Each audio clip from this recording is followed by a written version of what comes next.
Je vous propose de commencer. Bienvenue à toutes et à tous. De vous être réfugiés peut-être en chapelle. Il y a un temps merveilleux qui nous attend dehors et donc je vous rassure, vous allez être récompensés. Récompensés de cet effort puisque aujourd'hui nous invitons donc deux grands spécialistes de l'art portugais. Ça tombe bien, le Portugal est à l'invitation. Et nous allons essayer de regarder la situation portugaise dans ces dialogues, et en particulier dans le dialogue avec Paris, sur, j'ai envie de dire, la longue durée du XXe siècle. Et nous allons le faire pour cela avec deux grands spécialistes justement de l'art portugais du XXe siècle. La première, Joana Cunha Leal, qui est professeure donc, à l'Université Nova de Lisbonne et qui est plutôt spécialiste du premier 20e. Elle orchestre dans son université un programme de recherche autour de ce qu'elle appelle les Southern Modernism, donc les modernismes du Sud. Et je pense que c'est un concept évidemment qu'on aura l'occasion de réinterroger dans cette petite rencontre. Elle est aussi spécialiste de Sousa Cardoso, un peintre sur lequel on reviendra. Et puis Pedro Lapa, qui est donc lui aussi professeur à l'université de Lisbonne, qui a été pendant de nombreuses années directeur artistique de la collection Berardo et aussi conservateur ou directeur et conservateur par la même occasion donc du Musée national d'art contemporain. Et donc là, deux vraiment spécialistes, Pedro Lapa plutôt bien évidemment sur le second 20e, et ça tombe bien puisque l'on va essayer justement d'interroger la question des modernismes et de l'avant-garde au Portugal, dans ces dialogues, en particulier avec Paris. Ce sera un peu aujourd'hui Paris-Lisbonne, c'est pas la Champions League, j'espère qu'il n'y aura pas d'hooliganisme, mais on va interroger cette relation donc sur la longue durée, plutôt sur 3 temps. Le premier qui sera celui des avant-gardes historiques, autour du noyau de la Première Guerre mondiale. Il se trouve que des Français, on reviendra tout de suite sur eux, les Delaunay en particulier, le couple Robert et Sonia Delaunay, réfugiés donc sur la péninsule ibérique pendant le premier conflit mondial, se retrouvent au Portugal et autour de justement de Lisbonne, de Vila do Conde, de Valença do Minho, vont produire des œuvres, mais en lien avec une communauté d'artistes qu'ils ont déjà côtoyés à Paris, puisque justement cette communauté s'était installée bien évidemment avant la Première Guerre mondiale à Paris. Donc il y a un premier transfuge, bien évidemment, qui va plutôt de Paris cette fois vers Lisbonne et la côte, avec un regroupement autour d'une structure qu'on va interroger, en particulier évidemment avec Joana, sur la corporation dite nouvelle, corporation nouvelle. Ça sera un premier temps qui va nous faire circuler autour des années donc, de la Première Guerre mondiale, autour des années 15, 16, 17, un petit peu avant. Un second temps, ensuite, dans les années 30, avec donc l'importante peintre portugaise Vieira da Silva, et que l'on verra plutôt précisément, non pas parce qu'elle est connue, c'est-à-dire plutôt la post-guerre, donc son abstraction de la post-guerre, mais plutôt l'avant de cette affaire, autour des années 30, ce que l'on verra. Et on terminera avec un autre noyau, et cette fois noyau portugais, mais installé à Paris. Donc on va faire ces allers-retours Paris-Lisbonne, et un retour parisien avec la fin des années 50, début des années 60, autour d'un duo et couple à la ville, donc Lourdes Castro et René Berthelot, et surtout donc autour de la création d'un organe qui va en quelque sorte regrouper justement une communauté portugaise avant-gardiste, la revue KWY. On reviendra sur ces lettres, le pourquoi de ces lettres, et tout un noyau donc d'artistes qui gravite autour d'un certain retour à la figuration et à ce que l'on appelle à cette époque-là donc les mythologies quotidiennes, qui sont liées en particulier, qui gravitent autour du nouveau réalisme et autres. Donc ça nous permettra aussi par la même occasion non seulement de traverser 3 temps, les années 10, les années 30, les années 50, 60, mais aussi de faire pas simplement l'aller-retour Paris-Lisbonne, mais de faire un aller-retour, vous allez le voir, autour justement de cette polarité qui est le grand poncif, le marronnier de l'art du XXe, c'est-à-dire la polarité figuration-abstraction. Et vous le verrez d'ailleurs qu'elle intervient à de nombreuses reprises, et en particulier dès le départ avec notre affaire de la Corporation Nouvelle. Donc ce que je vous propose, c'est de commencer avec le premier moment, qui est le moment donc, des avant-gardes historiques, les années 15-16, avec un petit prodrome probablement dans les années 13, autour donc d'un noyau dit Corporation Nouvelle, et qui rassemble autour du duo, un autre couple à la ville, Robert et Sonia Delaunay, donc peintres évidemment extrêmement influents sur la scène parisienne dans les années du tout juste avant-guerre. Robert et Sonia Delaunay sont présents dans les salons des indépendants et donc assez bien identifiés, si vous voulez, dans la scène qui passe à cette époque-là du cubisme vers l'abstraction. On peut le dire comme cela avec Robert et Sonia. Et l'on va voir que dans ce mouvement, précisément, du cubo-futurisme vers l'abstraction, ils sont accompagnés par justement un groupe de peintres portugais. Johanna, peut-être Oui. donc nous dire quelques mots déjà de Oui. ce noyau de la Corporation Nouvelle. Merci de votre présentation. J'ai un petit test parce que mon français n'est pas super, c'est comme ça. Et je crois qu'en débattant ces sujets, il faut aussi prendre en garde, avoir attention à cette question qui est est-ce qu'il y a une avant-garde au Portugal? Alors, est-ce qu'on peut penser en termes d'avant-garde? Et c'est un sujet de discussion. Ce n'est pas quelque chose qui est tout à fait résolu dans l'historiographie de l'art. Alors, le collectif de la Corporation Nouvelle est très important, mais il faut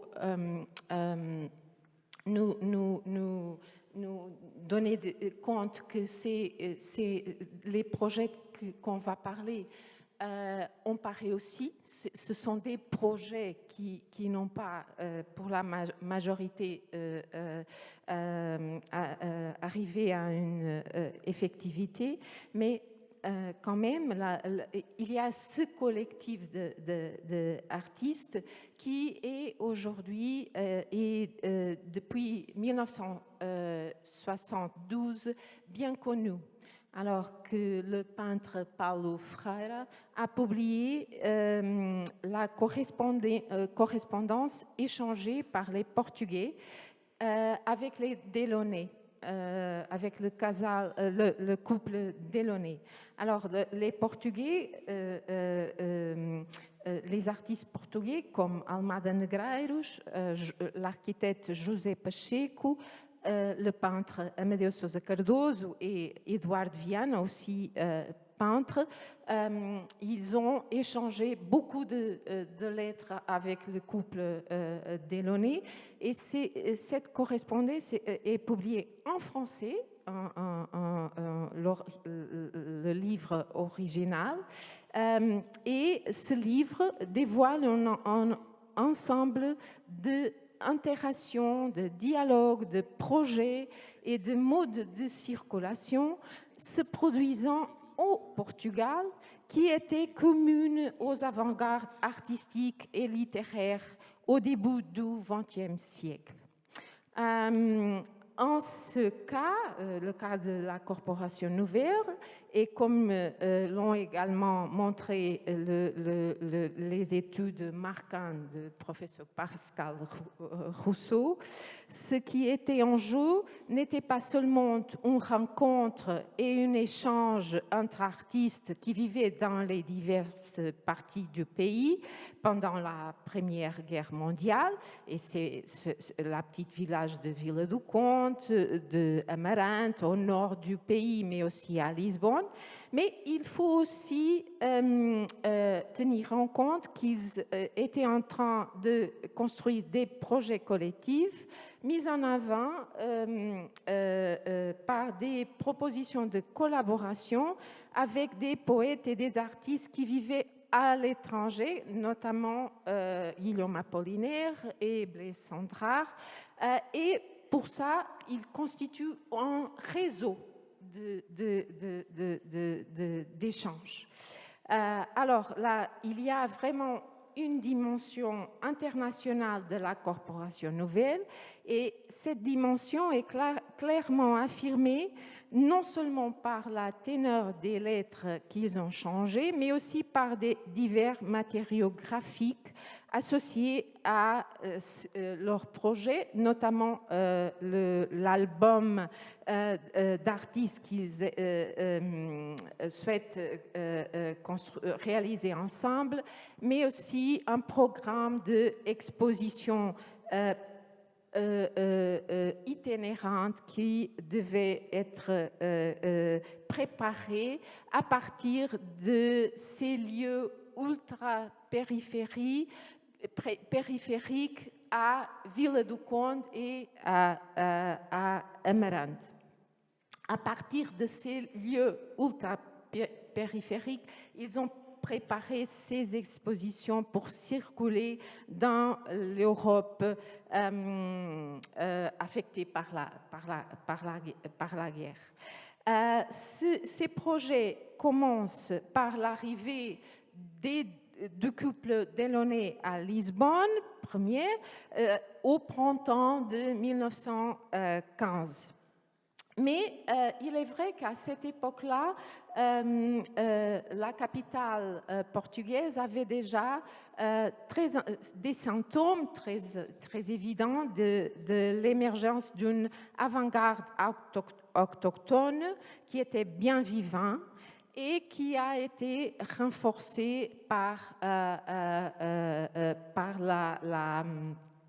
la conjoncture de la guerre. Alors, la guerre mondiale elle a avoir un impact très signifiant à la géopolitique des avant-gardes, notamment parce que les artistes ont ou bien aller combattre ou ils retournent à ces pays d'origine et dynamisent extraordinairement des lieux qui avant paraissaient périphériques. Alors ça arrivait à la péninsule ibérique, à des cités comme Barcelone, Madrid, mais aussi Lisbonne. Alors, l'avant-garde de Lisbonne, parce que je suis convaincue qu'en effet, on avait un avant-garde. L'avant-garde de Lisbonne rassemblait des artistes, des écrivains, des poètes, des musiciens, comme par exemple José da Almada Negreiros, qui a écrit et interprété publiquement un manifeste futuriste en 1917. Mais aussi Amadeu de Sousa Cardoso, qui a rejoint ces poètes modernistes comme Fernando Pessoa, Mário de Sá Carneiro, autour des revues littéraires comme Orfeu ou Portugal futurista. Orfeu, on le voit ici. L'existence d'une scène littéraire et artistique aussi remarquable a joué un rôle clé dans la décision de Delaunay de quitter Madrid pour Lisbonne à ce printemps-là. Alors, l'art moderniste Robert et Sonia Delaunay était pleinement reconnu par les Portugais qui étaient très bien informés. Robert Delaunay était connu par son association avec le cubisme et pour avoir son orphisme soutenu par Guillaume Apollinaire, qui a écrit un poème dédié à la série des Fenêtres. Et au moment où ils arrivent au Portugal, Robert Delaunay développe encore ses recherches sur la perception des couleurs spectrales et le simultanéisme et poursuit sa quête de la peinture pure dans les termes mêmes que Apollinaire avait accueillis.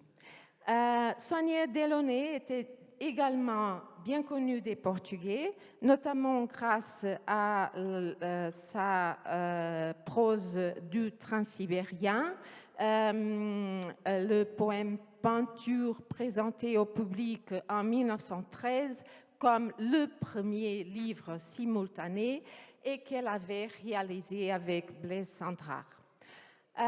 L'arrivée antérieure de Amadeu Sousa Cardoso en 1914 a également renforcé le milieu portugais que les Delaunay vont rencontrer.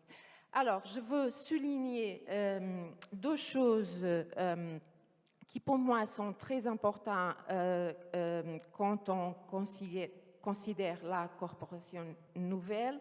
La première, c'est sa dimension transnationale. Tous les projets sont pensés pour un public international qui n'exclut pas le public portugais, qu'il est inclus, mais ce sont des programmes d'exposition, de publication transnationales. Deuxièmement, et je crois que ça c'est très important, c'est la dimension collective de la corporation nouvelle. Notamment le projet de l'album qui était pensé pour accompagner les expositions devrait être le résultat d'un effort à la fois individuel et collectif, associé à un esprit d'entraide qui s'est développé, selon Robert Delaunay, à la suite des restrictions de la guerre. Robert Delaunay pointe clairement que les dimensions artistiques englobées par les projets de l'art corporation seraient premièrement, garantir la libre manifestation des tendances individuelles des artistes participants, mais en second place, tous les artistes participants devraient s'engager dans un effort collectif qui impliquait une discipline artistique obligatoire qui c'est la pratique du pochoir. Alors, l'album devait être construit avec cette technique. Il précise également que la société poursuivit une approche collective de la production artistique et que cette approche collective impliquait une réponse stimulant au monde de l'art contemporain, en ce qu'elle renouvelait, et Robert écrit à ce propos, en ce qu'elle renouvelait les ambitions du simultanéisme. Alors, on est, et je crois que ça c'est très très intéressant, c'est qu'il y avait un projet une fois plus qui est conçu dans ces lieux ultra périphériques. On ne parle pas de Lisbonne à ce moment-là, ils étaient à Vila do Conde, dans des petits villages au nord du Portugal, ou à Amarante, mais dans ces lieux des petits villages du Portugal, ils travaillent ensemble pour produire quelque chose qui concernait les avant-gardes internationales et qui prétendent établir un dialogue avec ces avant-gardes, notamment en discutant l'importance du simultanéisme vis-à-vis le cubisme et la quête pour l'abstraction. Et donc, ça, à mon avis, produit que il y a, à partir de cet épisode, la possibilité de discuter les équilibres entre centre et périphérie, supérant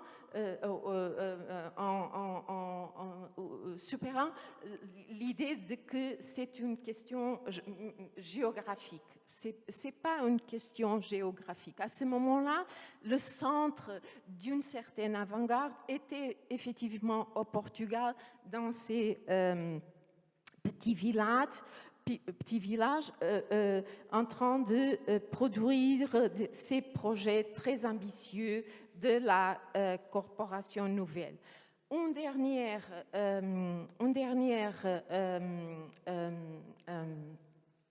point, enfin, ce sont des travaux associés à la production de l'album.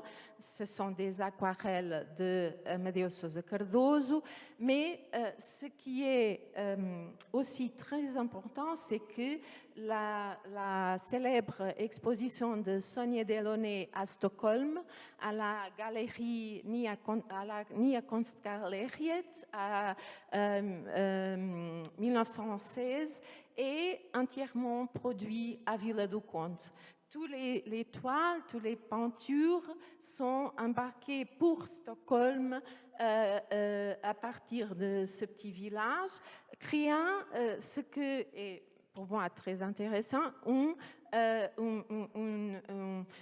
des chemins alternatifs pour la circulation des avant-gardes.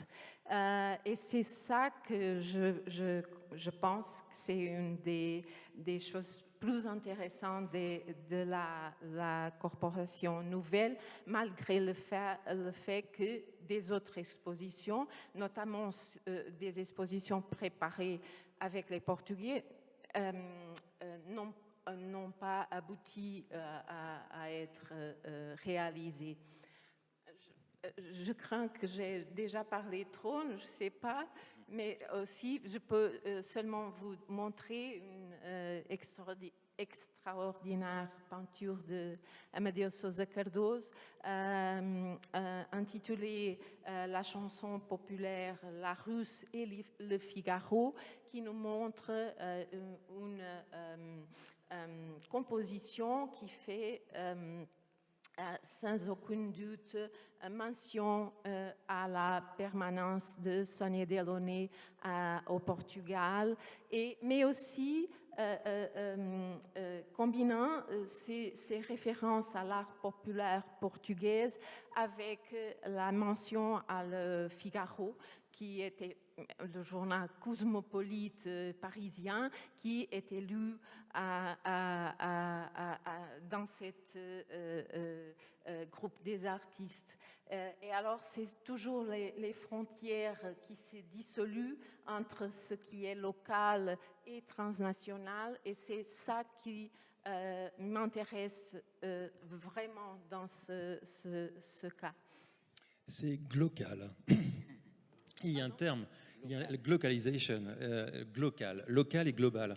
Je pense que la corporation nouvelle, c'est vraiment ça. C'est-à-dire que c'est d'abord le résultat d'un mouvement qui est apparu juste avant, d'ailleurs, la Première Guerre mondiale, qui est cette volonté d'internationalisation des avant-gardes. Et je crois que ce n'est pas un hasard si le premier lieu d'accueil, en fait, des Delaunay, de cette modernité, enfin, en tout cas de signe d'accueil de la modernité à Lisbonne, c'était la revue qu'on a vue, Orfeo.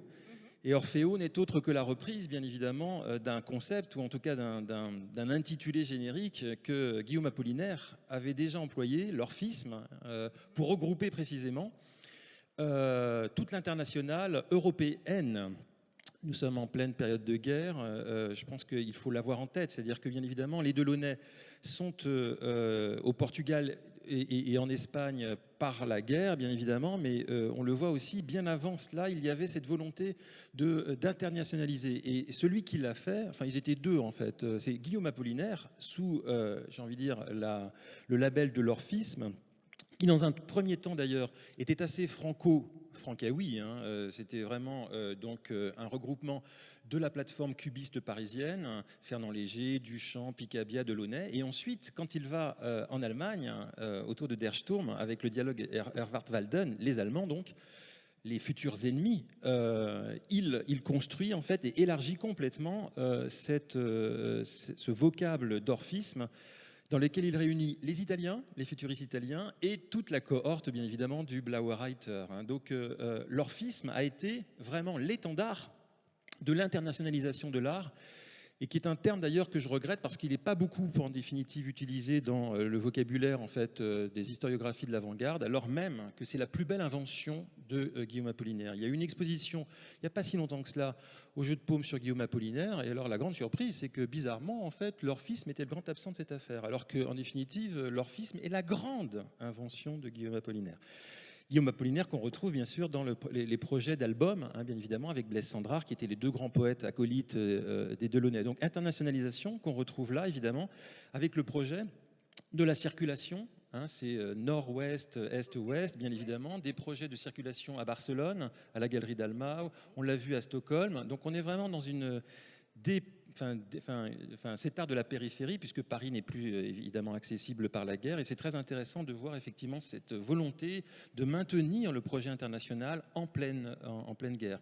Il y a une deuxième chose, je pense, qui est intéressante aussi dans ce projet, outre évidemment l'aspect collaboratif, c'était que derrière la collaboration des arts se jouait aussi la collaboration des artistes, se jouait la collaboration des arts.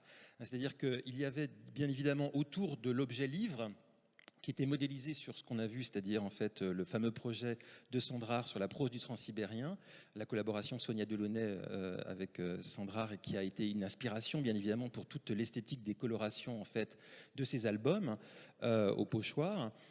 Mais cette volonté, j'ai envie de dire, de collaboration des artistes, c'est aussi à terme une collaboration des arts, puisque quand on voit en fait les projets concrets de ces expositions, c'était des projets un petit peu pluriels où l'on pouvait mobiliser plutôt ce qu'on appellerait la synthèse des arts ou l'œuvre d'art totale même, c'est-à-dire des objets décoratifs, des objets peints, manufacturés, des livres bien évidemment, des peintures, mais aussi de la danse, de la musique, des projections de lumière sur des corps en mouvement.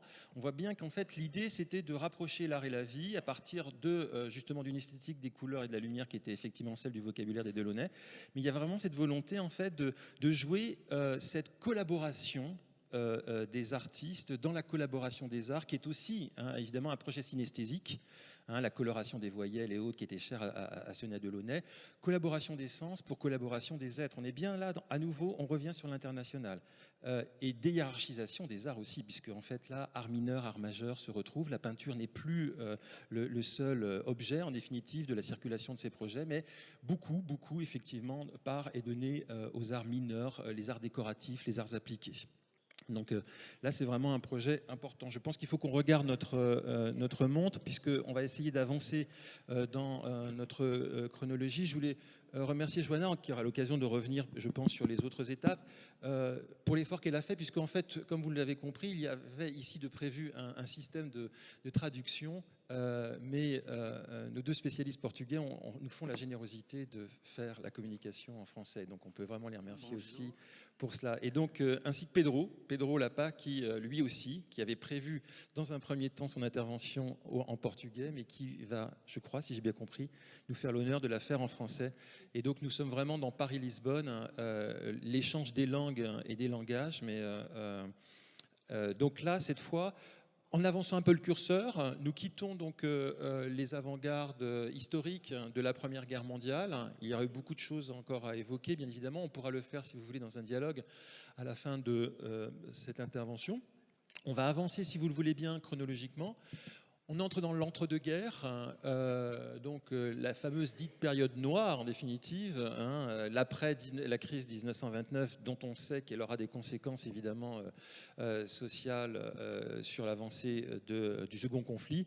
Et donc là, petit focus sur évidemment une des icônes évidemment de la peinture portugaise, Vieira da Silva, dans ce qui n'est pas la période la plus visible, évidemment, et connue, peut-être la partie plus, j'ai envie de dire, immergée de son travail, c'est-à-dire l'avant, en définitive, de ce moment, bien évidemment, d'hégémonie, d'abstraction de la post-guerre, les années 30. Donc, ce qui est pour nous, bien évidemment, un moyen de raccorder le moment historique des avant-gardes de la Première Guerre mondiale et celui sur lequel nous reviendrons, les années 50-60. Vieira da Silva. Merci, Pascal, pour votre introduction.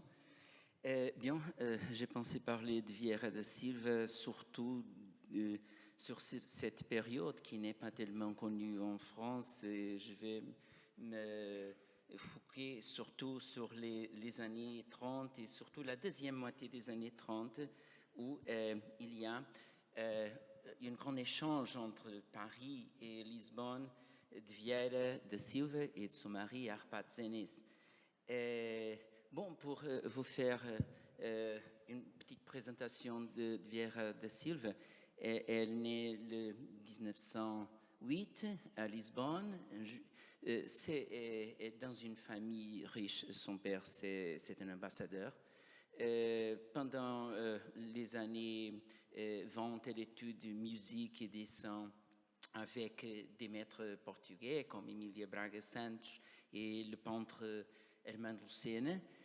À partir de 28, elle va vivre à Paris et s'inscrit à l'Académie La Grande Chaumière, où la plupart des étrangers allaient, et elle fréquente le cours de sculpture de Bordel. Ses premières études ont été en sculpture. 29, elle change pour l'Académie scandinave et elle étudie avec des Piot. Mais c'est à cette période qu'elle va abandonner la sculpture et démarre avec la peinture, avec Dufresne, Varroquier et Otton Fries.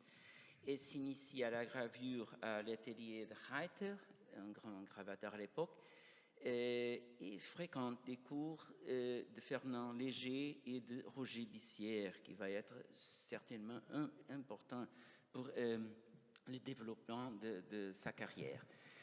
C'est 30 qu'elle connaît le peintre Arpad Zen, qui est hongrois et qui perd et qui a des problèmes avec nationalité à cause de son ascendance juive et des nazis en Hongrie. Et donc, il reste sans nationalité comme façon de se protéger en France, mais il y avait une loi au Portugal à cette époque-là qu'une femme qui se mariait avec un homme de l'autre nationalité, cette femme perdait la nationalité portugaise. Bon, pas machiste.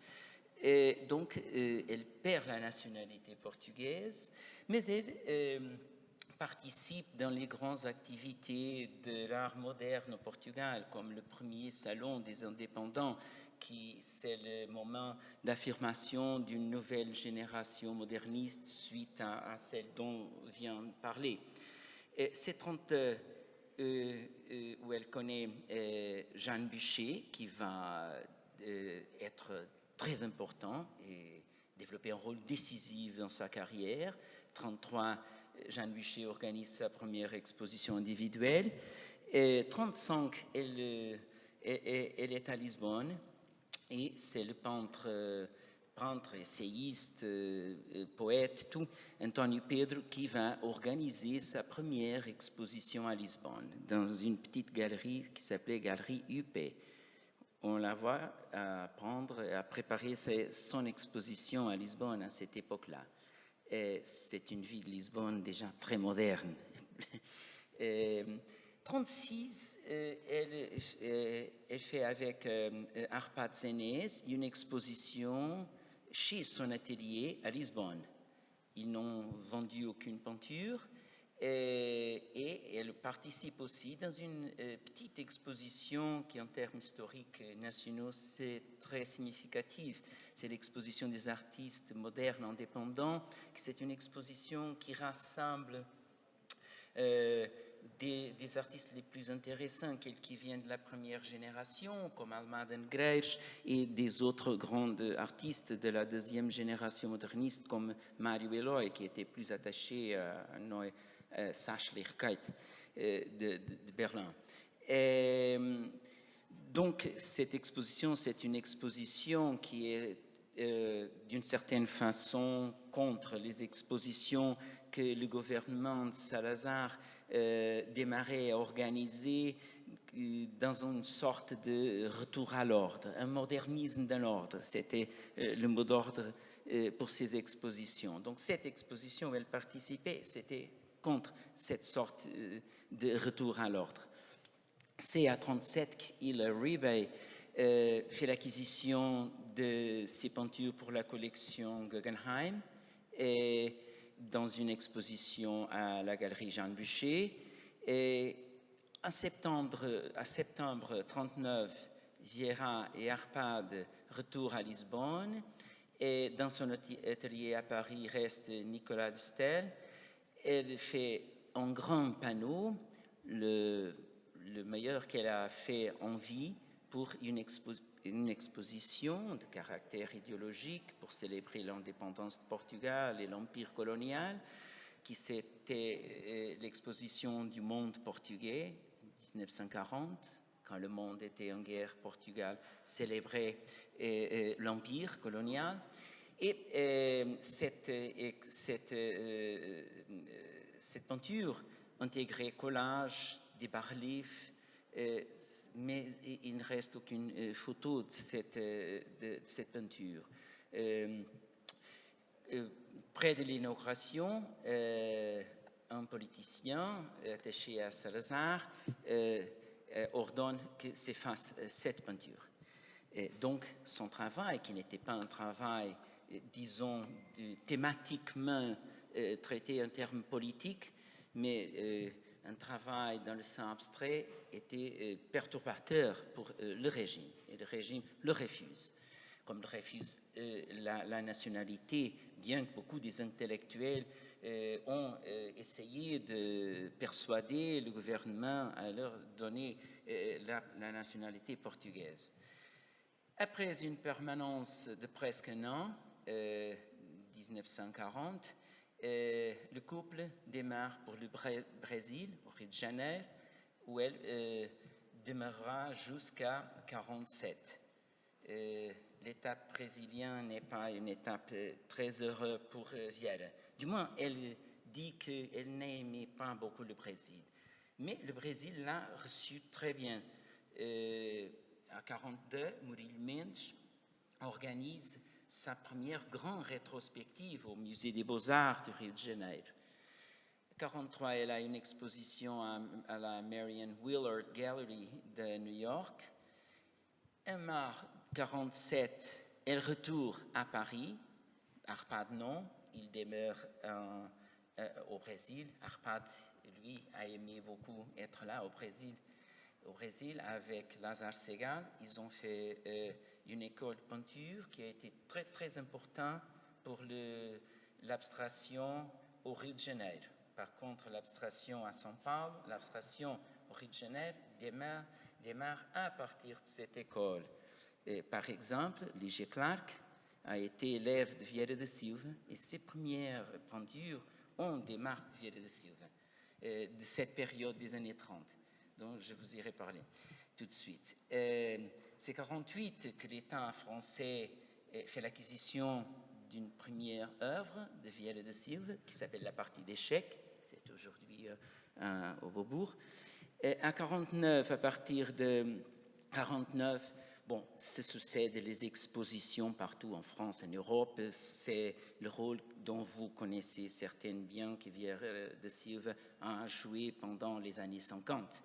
Et 1956, elle se naturalise française, mais elle maintient un lien avec Portugal plus faible, mais elle va maintenir des liens. Quelquefois, elle va au Portugal, mais jamais pour faire des expositions. Seulement des petites œuvres sont montrées par ses amis au Portugal, mais sa présence est presque effacée, comme le régime aimait. Avec la révolution des Juillet de 1974, elle est très enthousiaste et fait des posters pour la révolution. Ces posters sont très intéressants et marquent son enthousiasme pour le changement du pays. Et bon, à partir de cette époque, elle commencera à visiter plus fréquemment le Portugal.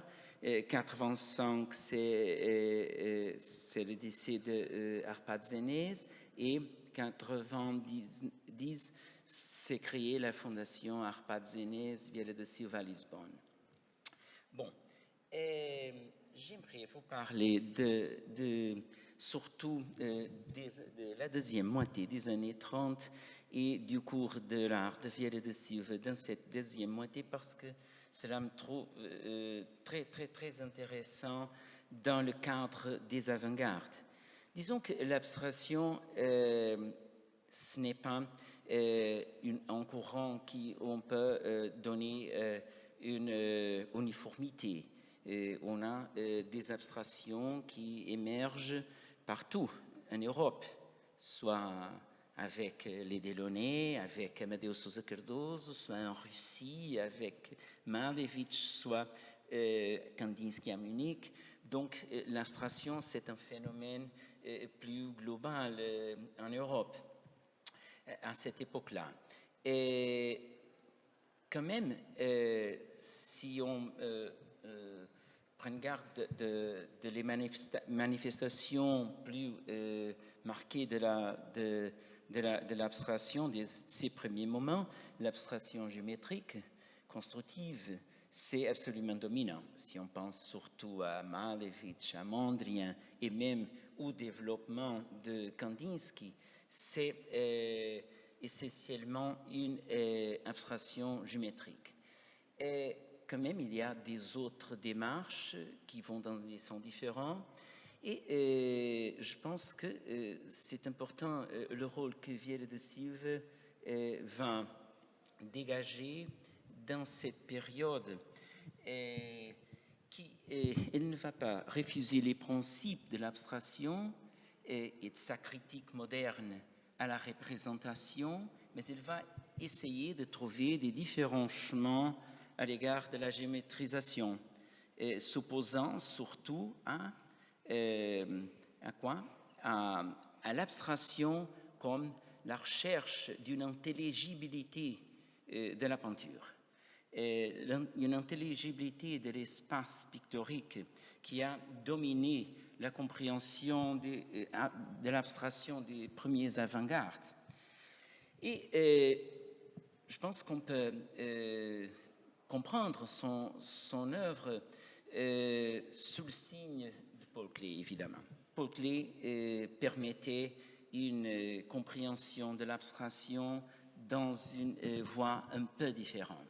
Vieira da Silva connaît l'œuvre de Paul Klee à partir de 1933 et elle explore une notion de construction par opposition à celle de représentation. Donc, la fameuse phrase de Klee, l'art représente pas les visibles, mais elle rend visible, c'est certainement un signe qui c'est partout ces œuvres de ces années 30, la deuxième moitié des années 30 même. Et donc on trouve surtout le primat de l'expérience du vécu à partir de laquelle la conscience et la perception s'engagent dans une articulation.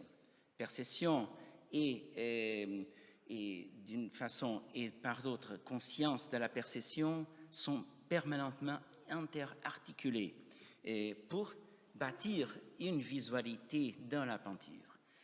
Ce qui se passait dans l'abstraction géométrique, c'était qu'il y avait la recherche des modèles essentialistes.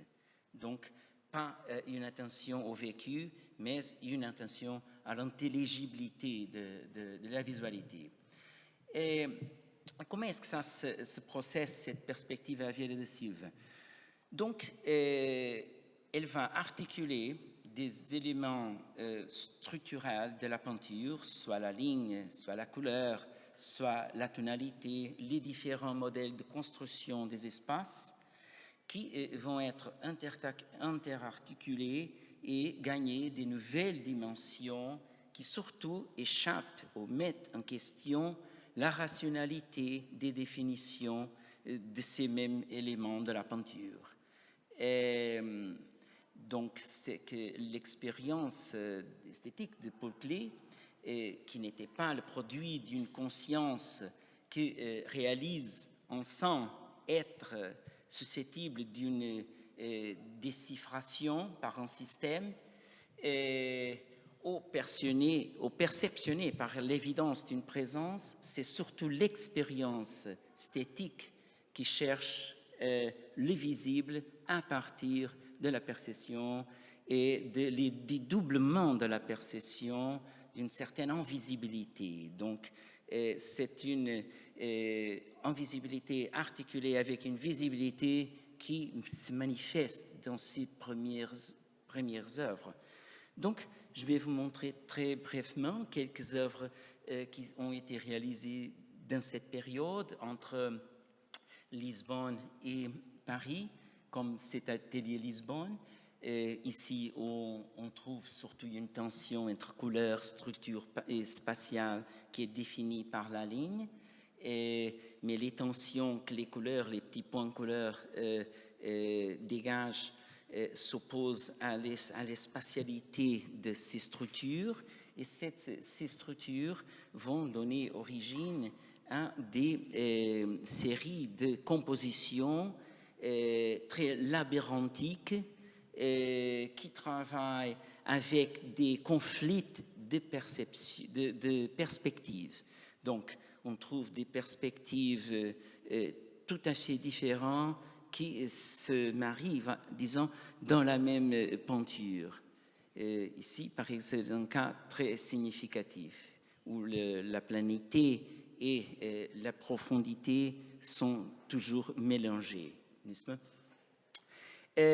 Une œuvre spécialement relevante, c'est la chambre à carreaux 35, où on trouve des répétitions chromatiques qui, par des séquences d'éléments d'une même couleur et qui se développent en spirale et qui tracent des rythmes autonomes et qui définissent des espaces spécifiques qui sont tout à fait différents de la spatialité, la chambre perspective plus classique qui se manifeste aussi dans la peinture présente.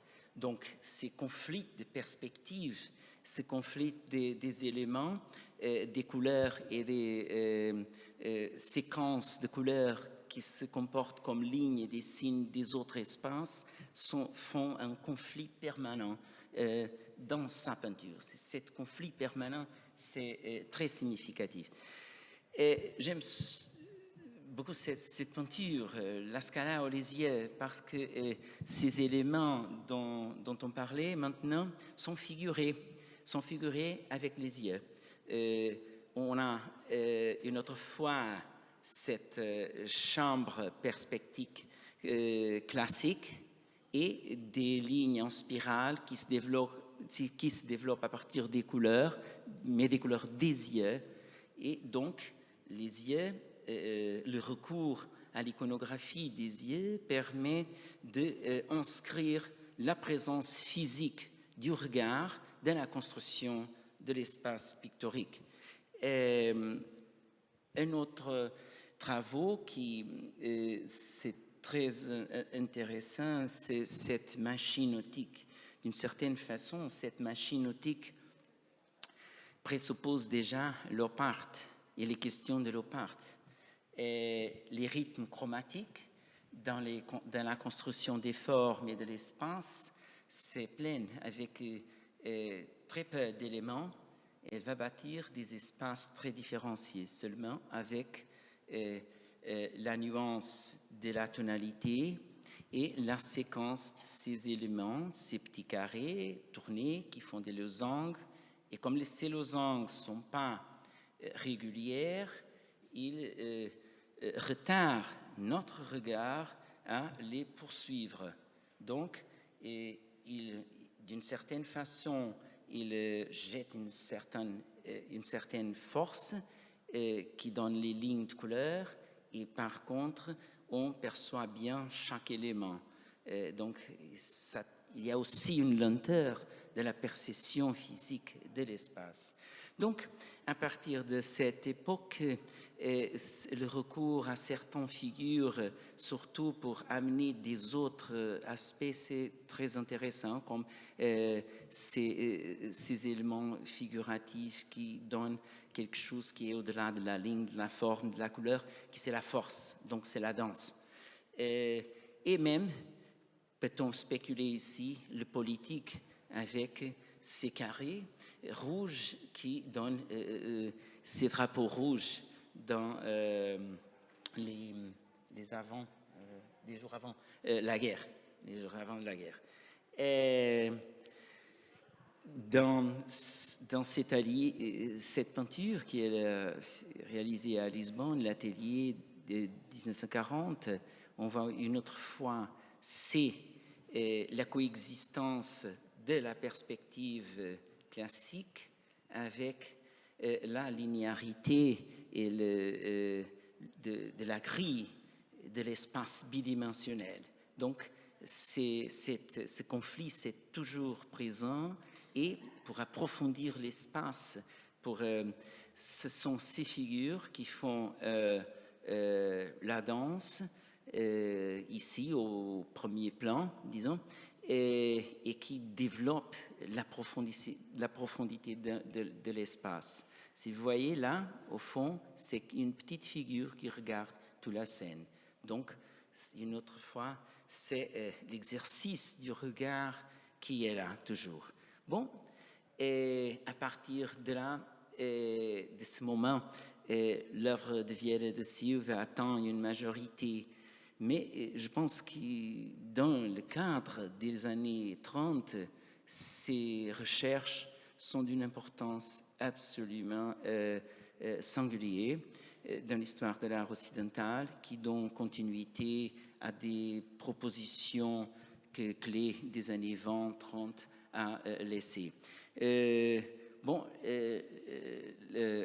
La poésie, c'est dans la rue. Ça, c'est une image du 1er de mai, après le 25 d'avril. C'est en vers d'une grande poète portugaise, Sofia de Melbrenner, qui a donné la phrase, le son pour le poster qu'elle a fait sur le 25 d'avril de 1974. Merci Pedro pour ce focus qui est effectivement quelque chose qu'on attend moins, qu'on connaît moins en tout cas, et qui est intéressant parce que c'est une période transitoire, elle est effectivement abstraite, elle est nourrie de Paul Klee, ça c'est clair. On voit aussi un tout petit peu du Max Ernst. Moi, ce que j'ai retenu en tout cas de cette chambre à carreaux, qui est une œuvre effectivement assez incroyable, et pour la lier en particulier donc à ce que l'on vient de voir avec la Corporation Nouvelle, c'est l'idée que l'abstraction, et en particulier celle qui sort de la Première Guerre mondiale, est travaillée par la question de l'humain, l'inhumain. L'abstraction, quand elle arrive face à la guerre et au désastre psychologique de la guerre, a un problème qui est celle en fait d'être peut-être considérée comme l'art de la distance par rapport à la sensation, par rapport à l'humain. Et l'une des solutions, et celle que coopéreront en particulier les Delaunay, pendant leur période précisément portugaise, c'est d'aller vers le mur. C'est-à-dire que c'est une des premières expériences pour eux de travailler le matériau, de travailler la peinture en extérieur, donc sur un projet qui est celui d'une grande fresque pour une chapelle. Nous nous y retrouvons. Et là, c'est pas inintéressant puisqu'on le voit bien, c'est quelque chose qui viendra ensuite précisément dans les années 30 dans le vocabulaire des Delaunay. La question de réhumaniser l'abstraction par l'échelle monumentale, l'intégration des arts dans l'espace physique de l'architecture, et donc en quelque sorte de faire que l'abstraction n'est plus à distance, mais au contraire enveloppante. Et j'ai envie de dire que l'espace enveloppant de cette chambre à carreaux va dans ce sens. C'est-à-dire que c'est vraiment l'idée, pour elle en tout cas, manifestement d'avancer dans ce qui sera évidemment son grand âge de l'abstraction, mais de l'avancer bizarrement dans quelque chose qui inscrit l'abstraction dans sa dimension intégrative à l'architecture, le rapport à l'ornemental, le rapport évidemment aux arts décoratifs, et qui est effectivement intéressant par rapport à ce que l'on vient de voir avec la Corporation Nouvelle, puisque pour ce qui est des Delaunay, en tout cas, ça c'est clair, le passage par le Portugal aura été le grand moment de l'expérimentation de nouveaux matériaux comme la cire, des matériaux qui permettaient partiellement, souvent à l'échec d'ailleurs, de pouvoir faire résister la peinture à l'extérieur et donc de pouvoir penser la peinture murale, la peinture monumentale. Et qui est le grand discours que les Delaunay tiendront en 1937 à l'exposition des arts et techniques, hein, bien évidemment. Et pour eux, en fait, l'abstraction, cette fois, c'est effectivement l'espéranto, mais commun, hein, l'espéranto partagé. Et il me semble que, en fait, c'est quelque chose qu'ils auront précisément peut-être préélaboré à ce moment-là, même si on est bien d'accord, le projet qu'ils font, mais ça on va y revenir, n'est pas du tout abstrait, puisque en fait leur période hispanique, qui n'est pas la meilleure période, il faut quand même le dire, des Delaunay, est une période de retour, non pas à l'ordre, mais de retour à la figure. Mais on y reviendra peut-être, parce que j'aimerais qu'on réinterroge, mais peut-être après le troisième temps qui va nous ramener justement vers les figurations, qu'on réinterroge cette question justement figuration, abstraction, puisque dans le cas des Delaunay, c'est très intéressant. Johanna, peut-être ? Non, je voudrais seulement dire que c'est justement ce que vous avez dit jusqu'à la fin de votre intervention, c'est que au Portugal et en Espagne, les Delaunay retournent à la figuration et donc leur production est surtout figurative. Mais aussi, c'est très intéressant que le mural qu'ils ont projeté pour Valença do Minho, c'est aussi figuratif. Et en fait, le projet, c'est de constituer pas un mural, c'est pas la peinture murale, mais c'est l'emploi de l'azulejo portugais. C'était pour être peintre. Oui, on sort là d'une salle consacrée à l'azulejos et on y revient. Juste avant de passer au troisième moment, c'est-à-dire en fait la fin des années 50, la post-guerre, donc les années 50-60, avec le retour d'une communauté avant-gardiste portugaise à Paris. Peut-être juste revenir justement sur cette question là de ce tiraillement abstraction-figuration, parce que quand on regarde le projet qui est celui de la Corporation Nouvelle, il y a nord, sud, ouest, est, mais très très concrètement, ça va plutôt être nord-sud en fait l'axe, avec l'axe Lisbonne, Barcelone et Stockholm.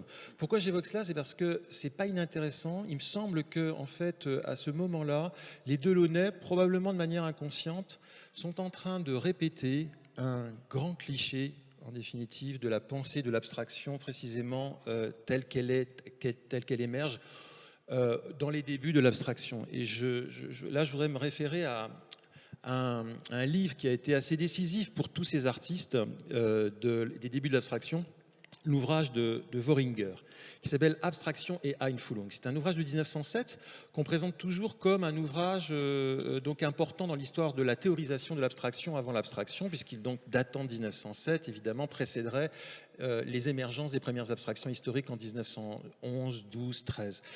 Qu'est-ce que dit Voringer? En fait, il reprend la théorie des climats. La théorie des climats, pour lui, c'est du nord-sud, en fait. L'opposition entre les pays du nord et les pays du sud. Alors, il fait d'ailleurs allusion à l'est-ouest, mais en gros, si vous voulez, l'axe, c'est plutôt l'axe nord-sud. Le nord, pourquoi? Le nord, ce sont les pays froids où le rapport à la nature est un rapport, vous voyez bien, de conflictualité. Il faut se protéger d'une nature qui est assez agressive. Et donc, on se protège comment? En prenant distance. Et pour Voringer, la thèse consistait tout simplement à dire que les peuples du nord avaient un tropisme à l'abstraction, à l'ornemental, au décoratif, à l'abstrait. Quand les peuples du sud, qui vivaient dans un environnement autrement plus évidemment agréable et autre, auraient eu tendance à être dans l'empathie, l'Einfühlung. L'empathie à quoi? À la nature, et donc un réflexe plus naturel à reconduire le projet plutôt naturaliste de la peinture, c'est-à-dire figuratif. Le nord, décoratif abstrait, le sud, plutôt figuratif. Qu'est-ce que font les Delaunay? Les Delaunay, j'ai envie de dire, ils sont à Paris, c'est déjà un peu le nord. Ils vont vers l'Allemagne, Berlin, et en Allemagne, ils présentent le disque de Robert Delaunay, qui est une cible d'une radicalité abstraite absolue. C'est quelqu'un qui est allé très loin avec Sonia Delaunay dans Prisme électrique, dans l'abstraction. Qu'est-ce qu'ils font en descendant dans le sud?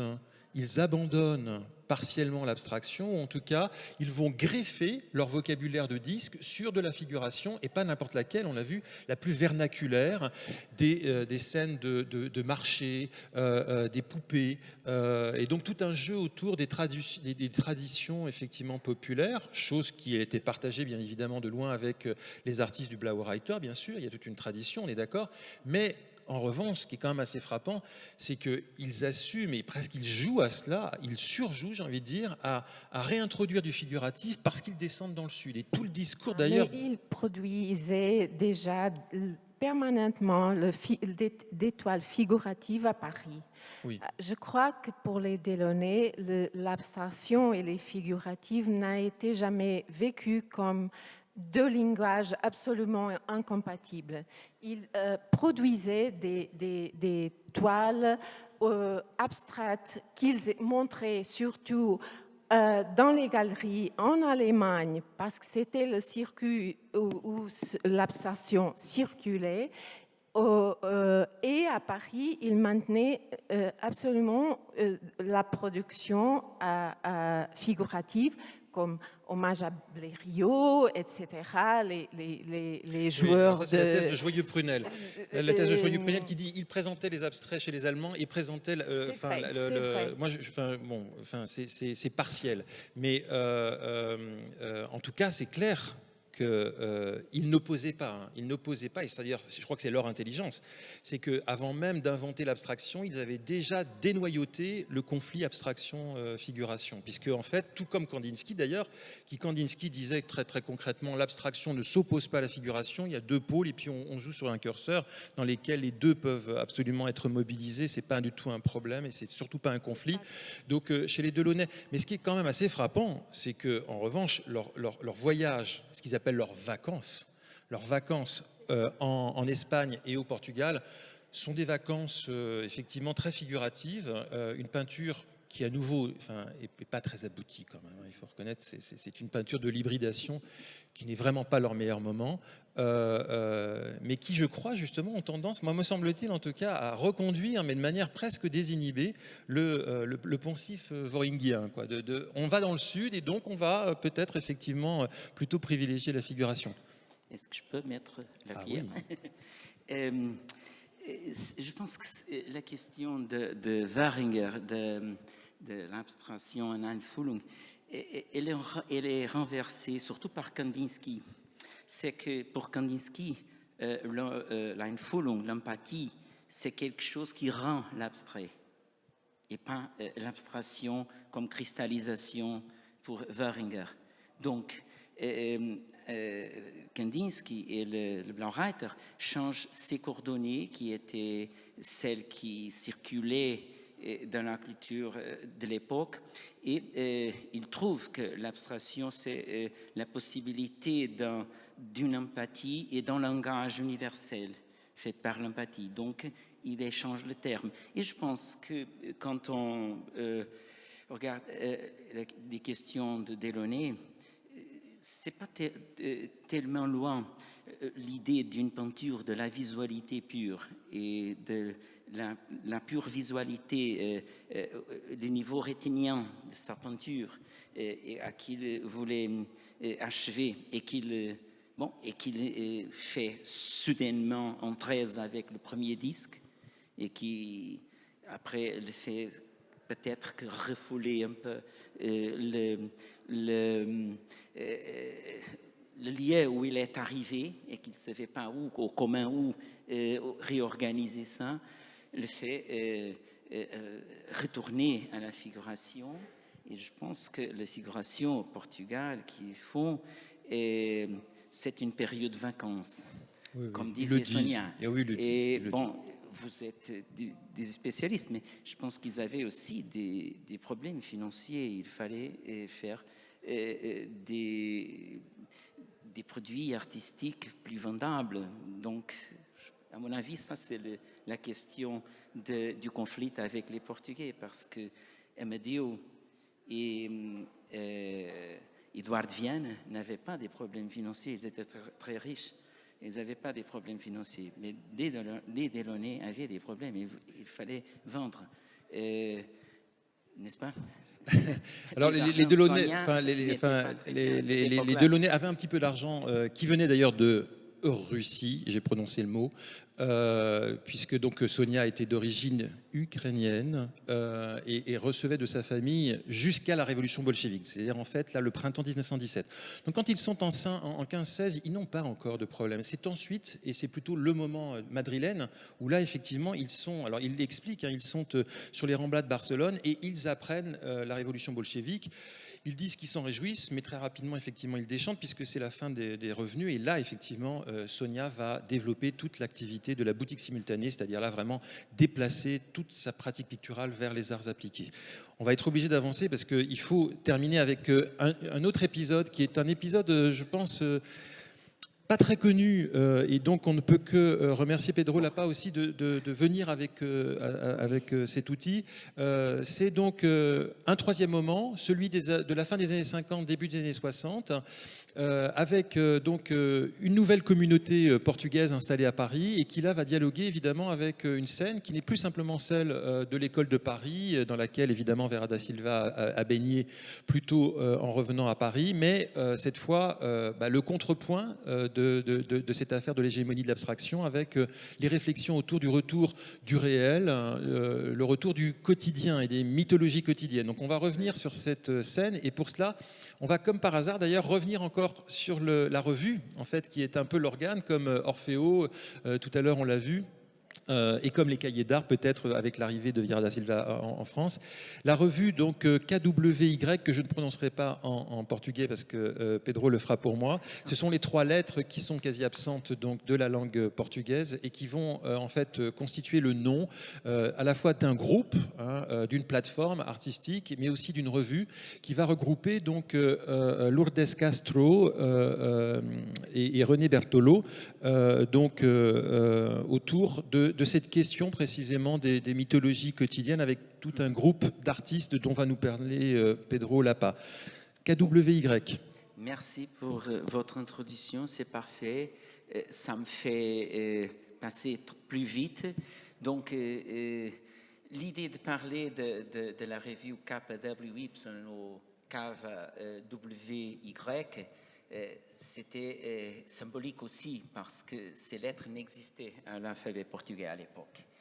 La revue, c'est surtout réalisée par Lourdes Castro et René Bertolo, mais il y a aussi d'autres Portugais et des autres étrangers qui sont engagés dans le projet de cette revue, comme João Vieira, José Escada, Costa Pinheiro, Gonçalo Duarte et Cristo et Jan Voss. Ça sont les noms qui vont travailler dans cette revue pendant les années 58 jusqu'à 63. 64, c'est quand c'est publié le dernier numéro de la revue. Donc, ce groupe a sorti du Portugal parce que le Portugal, la question de la dictature, c'est devenu encore plus dur après la guerre. Donc, ça, c'était le pays de Salazar.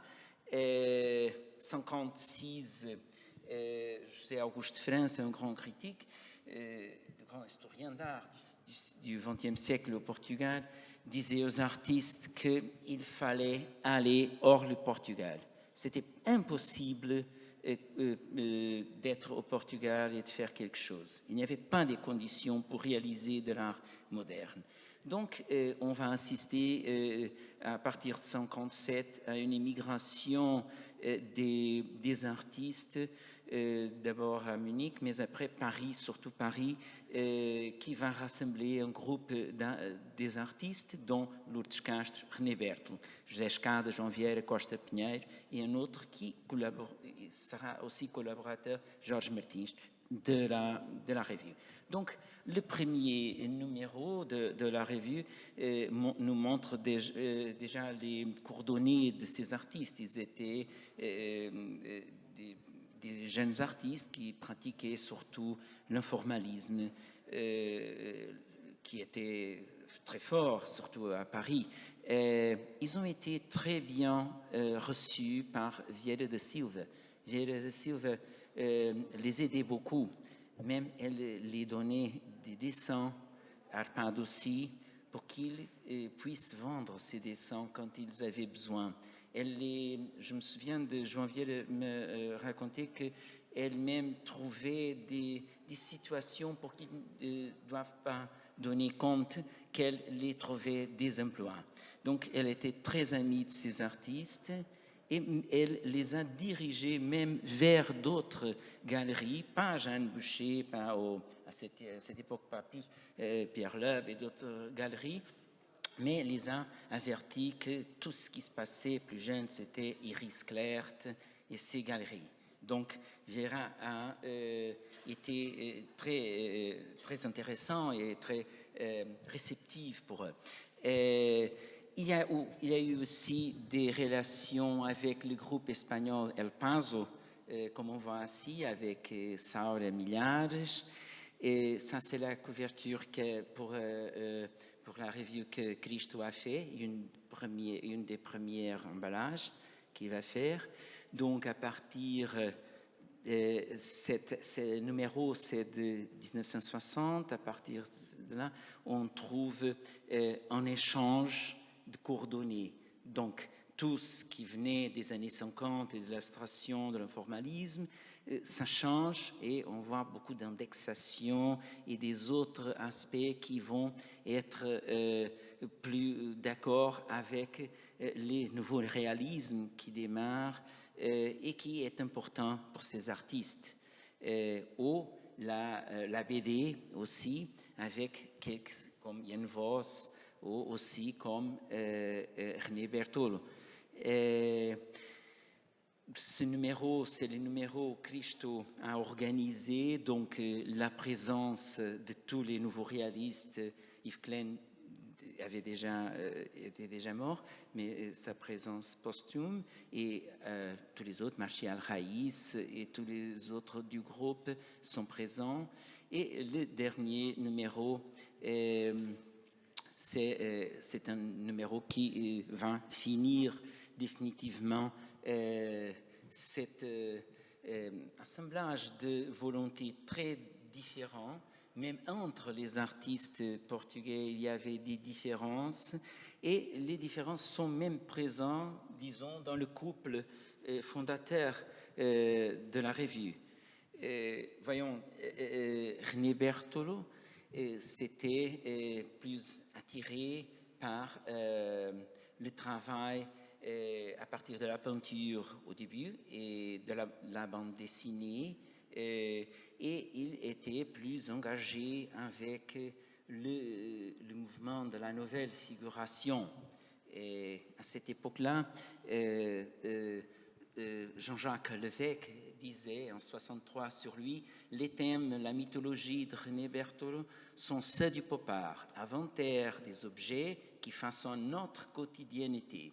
Toutefois, grâce à un certain parti humoristique, il parvient à débarrasser l'objet de son aspect utile et à le fondre dans un magma remuant. C'est ici l'ombre du rire qui déforme le réel. Et il va prendre partie de l'exposition mythologie quotidienne qui s'est présentée à l'été de 64 au Musée d'Art Moderne de la ville de Paris. Et voici quelques images. Je n'ai pas obtenu des images des travaux de Bertolo dans l'exposition. Peter Saul ici, Hervé Télémaque. Bon, ces artistes attachés à la figuration narrative avaient surtout en critique, qui était le commissaire de l'expo, Gassio Tarabo, qui avait écrit déjà en 1963 dans l'Art international au sujet de l'exposition Andy Warhol chez Iliana Sonnebend, et de l'abdication et de la capitulation supposée du pop ou du nouveau réalisme vis-à-vis des valeurs dénoncées par peintres de la génération antérieure. Donc, il y avait ici une séparation des eaux entre les nouveaux réalistes, et le néo-dadaïsme et le pop art, et d'un autre côté, la narration figurative. Dans le catalogue de l'exposition des mythologies quotidiennes, les critiques opposent à l'objectivité monumentale du pop art le subjectivisme créateur, qui serait une caractéristique européenne. Ce qu'il dit, c'est ces artistes n'ignorent pas les précédentes Picasso, Dubuffet, Matt, Michaud, souvent proches de leur sensibilité et de leur recherche, ont ceci en commun qu'ils se sont refusés à être de simples témoins indifférents au blasé auquel la réalité s'imposait par sa propre inertie, par son éveillissante et obsédante présence. À la dérision statique du pop art américain, ils opposent tout, et on va interroger si tout, la précieuse mouvance de la vie, cernée dans la continuité ou dans l'un de ses moments privilégiés. En effet, que ces peintres sacrifient par un déroulement ou par un cloisonnement de scènes successives à l'art narratif, comme le font Foldés, Reuterswald, etc., etc. Et pour Pierre Restany, la position s'était prise. Mythologie quotidienne était une exposition de pop art à la française, américanisme hâtif, mal digéré par des faux blousons noirs. La majorité des participants n'a pas 30 ans. La campagne anti-pop n'aura servi qu'à hâter l'éclosion de la peinture yéyé. Voilà où nous en sommes. Paris manque de ressort. Il fait de plus en plus Provence. Ces grands débats esthétiques sombres dans les querelles de clocher. Il désapprend peu à peu à voir grand, il se replie et s'isole dans un contexte international et en radicale évolution. Donc, le conflit s'est installé. Berthelot était dans l'exposition Mythologie quotidienne, Lourdes Castres n'était pas. Berthelot voulait surtout travailler avec ce qu'il appelait les modèles réduits. Ce sont des machines sur qu'il commence à dégager à partir de 1966. Ces machines produisent cette, disons, dérision dont parlait l'évêque.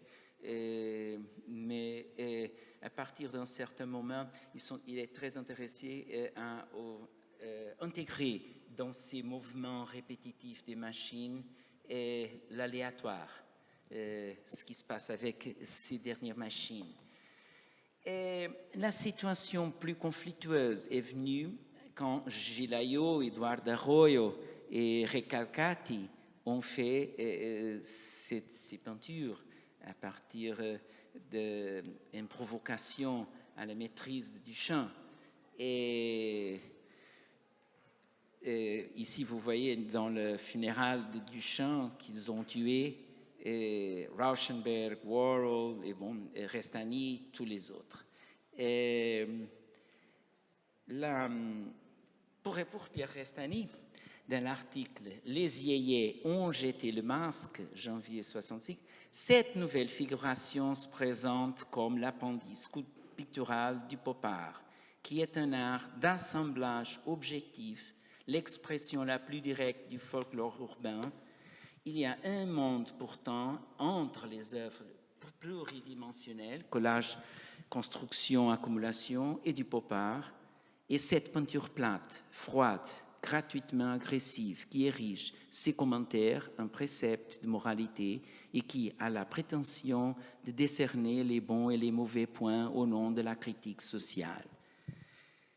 Et la position des artistes, notamment des Portugais, s'est prise dans une note, dans le conflit, c'est cette note. Les curés exagèrent, deuxième degré. Un poursuivant à bicyclette, la Sainte Trinité, curé Ayo, le curé Arroyo et le curé Recalcati ont renversé le curé Duchamp. Les amis du curé Duchamp, dont le curé breton, ont sifflé les coupables. L'emploi de l'avertisseur étant interdit après 22 heures, les sous-signés ont décidé de refuser l'extrême onction à tous les intéressés. Parmi les signataires, on voit Castres et aussi Berthelot, ce qui les place au milieu de ce conflit, mais pas dans un des côtés. Lourdes Castro, elle développait un travail qui a démarré à partir de l'assemblage.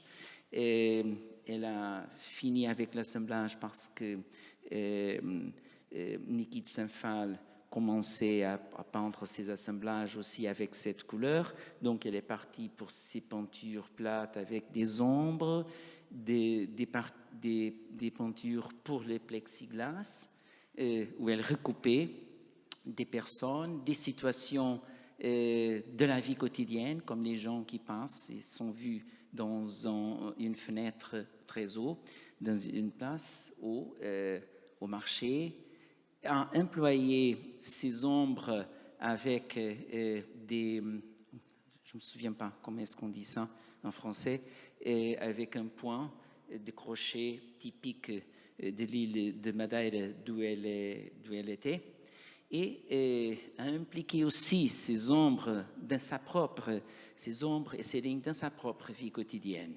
Donc, ce qu'on trouve, selon José Gil, un philosophe portugais, c'est qu'il a bien souligné cet aspect dans le groupe du KWY. Lourdes et Cristo, ils vont dans un sens avant-garde de l'exploration, de l'analyse du champ, de la définition de l'art, changeant les supports, les matériaux, les signes et en élargissant ce champ à l'espace et aux objets réels. Pour Pierre Restany, pour finir, pour Pierre Restany, et je dois traduire parce qu'il a écrit ça et a été traduit pour une exposition au Portugal, donc je n'ai pas le texte en français. Le grand mérite de Lourdes Castro et René Berthelot a été celui de pressentir l'amplitude du concept de nature moderne attaché à la culture urbaine et à son pouvoir globalisant. Ces deux artistes portugais ont su développer de l'amitié et manifester une grande ouverture spirituelle relativement au nouveau réaliste pendant sa période militante. Donc, voilà. Bien, je pense qu'on revient sur notre polarité, le grand réalisme d'un côté, la grande abstraction dont nous parlait Kandinsky. En fait, on a commencé avec la Corporation Nouvelle.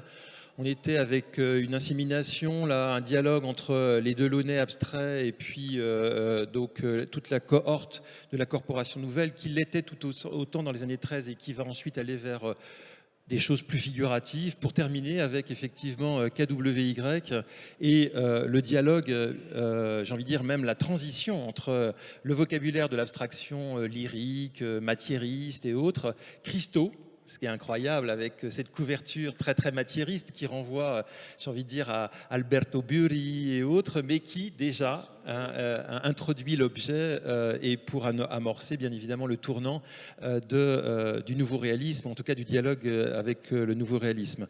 Je suis désolé parce qu'on a effectivement un peu empiété sur le temps. Il nous reste très très peu de temps si je comprends bien.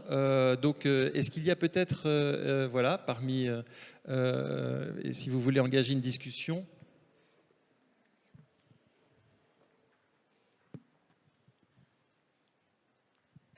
Oui, merci déjà, merci beaucoup pour votre conférence.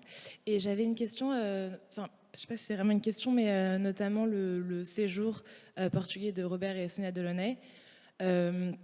Alors oui, Sonia Delaunay utilise dans Nous irons jusqu'au soleil, son autobiographie, l'expression « grandes vacances ». Mais aussi dans son autobiographie, elle parle à de nombreuses reprises par la suite de l'importance du Portugal et de l'importance aussi qu'a joué en fait la lumière portugaise. Elle en parle comme la lumière espagnole, comme la base. En 1937, vous l'avez dit, elle réalise 2 immenses panneaux Voyage lointain et Portugal. Et au Portugal, bon, vous l'avez dit aussi, mais donc ça rencontre, c'est là où elle fait l'exposition à Stockholm et aussi elle parle avec Dalmo à Barcelone. Du coup, je voulais aussi savoir si, et pour faire le lien justement avec Vieira da Silva, en fait, Sonia Delaunay rencontre aussi Vieira da Silva et elles se côtoieront aussi à Paris.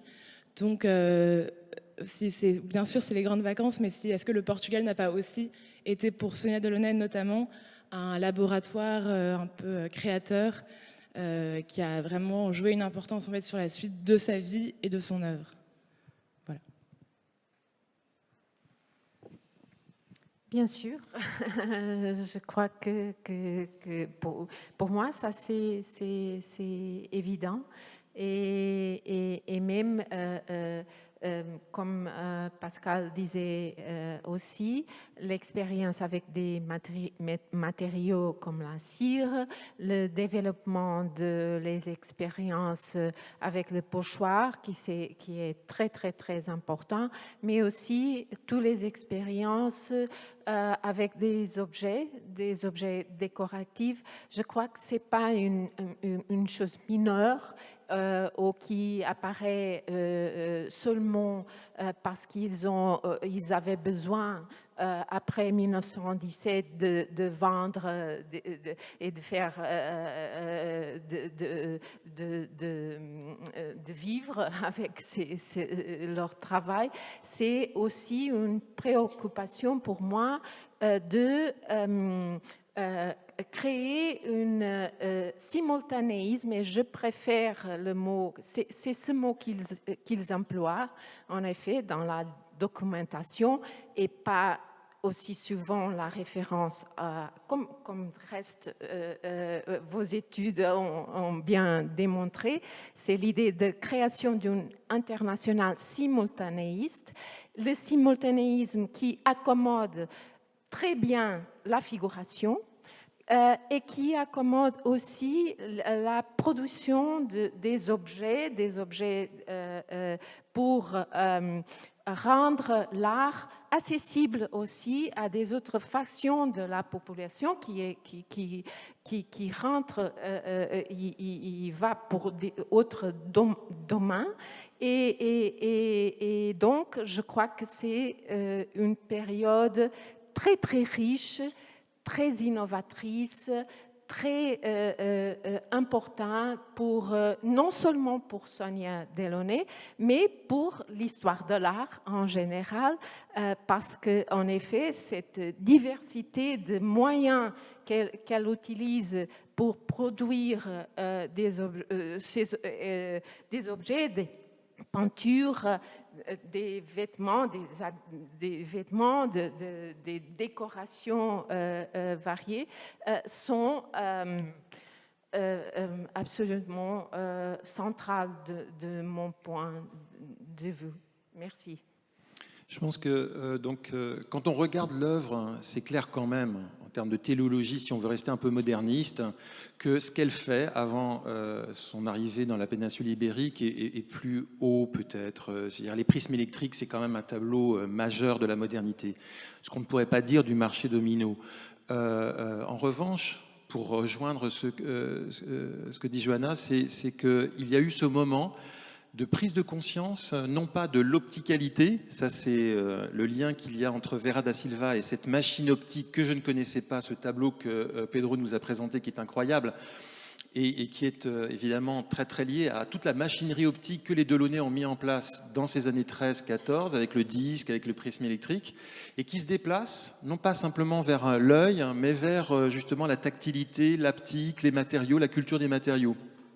Et je crois que ce n'est pas un hasard si, par exemple, l'arrivée des Delaunay au Portugal est aussi donc synchrone avec l'apparition du manifeste sensacionista, le manifeste sensationniste que l'on doit, je crois, à Pessoa, partiellement à Pessoa, et qui est un manifeste typique de ces années post-futuristes où l'on fait une culture de la matérialité. Et ça, je crois que les Delaunay ont appris, ou en tout cas se sont familiarisés avec cette culture de la matérialité, qu'ils reprendront ensuite, dans les années 30, dans justement le grand renouveau pour eux de l'abstraction, à partir de 1930, de leur intégration au groupe Abstraction-Création, et donc tout le pan de l'abstraction monumentale qu'on leur connaît. Et ça, je pense que le moment sensationniste, c'est-à-dire en fait la culture des matériaux, c'est quelque chose effectivement qu'ils auront vraiment expérimenté d'assez près avec leurs collègues. Il y a une image qui est reproduite, une photographie qui est reproduite dans l'ouvrage qu'on a évoqué, qui est l'ouvrage séminal, publié en 72 sur la correspondance entre les Delaunay et les artistes portugais, qui est la tambouille de l'atelier de Villa da Conde. Et alors c'est une quantité incroyable de pots, on sent qu'ils sont vraiment dans l'expérimentation des matériaux et que ce moment-là aura été pas simplement une jouissance du plaisir, du soleil et autres, mais aussi une jouissance des matériaux. Ça c'est très très clair. Pour moi, la question c'est, comme Pascal avait remarqué, il fallait trouver aussi pour le simultanéisme une relation avec une entité plus vernaculaire, comme l'a fait tout le modernisme, n'est-ce pas? Et comme l'a fait Picasso avec les masques ibériennes, comme l'a fait Kandinsky avec le folklore en Russie au Bavare. Donc, ils ont trouvé dans ces écrits sur les premières impressions qu'ils ont du Portugal, ils vont dans ce sens. La couleur, c'est une couleur différente, c'est une couleur vraiment simultanéiste et tout ça. Mais tout ce travail, c'était aussi un travail que Delaunay voulait développer à partir des offices. Et je suis un peu l'idée de Thierry Douve à cet égard. C'est que la question des offices, c'est du métier, c'était surtout une échappatoire vers l'angoisse que l'abstraction et que le premier disque a créé. C'était tellement, disons, tellement avant-garde, tellement sans relation avec quelque chose. C'était une tellement forte expérience de l'abstraction qu'il a eu besoin de retourner au métier et donner une matérialité, donner un sens, donner une continuité au métier de façon à éviter tomber dans l'aléatoire que l'abstraction pouvait suggérer. Donc c'était une réponse à cette situation. On doit laisser la salle à une prochaine communication. Donc, je suis désolé, on n'a pas trop ouvert les questions, on a été très bavard, mais c'est en général l'exercice habituel. Merci à vous de nous avoir suivis dans cette aventure moderne. Et grand merci à Joanna et Pedro pour leur effort justement d'avoir fait toute cette intervention en français. On ne peut que les remercier.